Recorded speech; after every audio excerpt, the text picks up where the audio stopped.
এই সামির, এদিকে আসো। চাকরি করবো না ভালো কথা, কিছু একটা তো করতে হবে। তো ভাবছো কিছু? অনলাইনে আমি টুকটাক কাজ করতেছি। খানবা ও তো অনলাইনে ডিজাইন করে টুকটাক ইনকাম করতেছে। আমার মাথায় একটা ভালো প্ল্যান আছে। কি প্ল্যান? বাবা, এমন একটা বিজনেস ভাবছি যেখানে পুঁজি অল্প, লাভ তিন গুণ। এটা আবার কি ব্যবসা?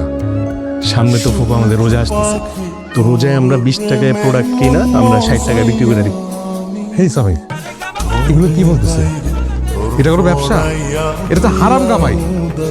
শোনো, রোজা হচ্ছে ইবাদতের মাস, আর সেই মাসে তুমি মানুষের গলা কাটবা? বরং তোমাদের উচিত তোমরা শিক্ষিত ছেলেপেলে দ্রব্য মূল্য যাতে বৃদ্ধি না পায় সেটা আস্তে আন্দোলন করা।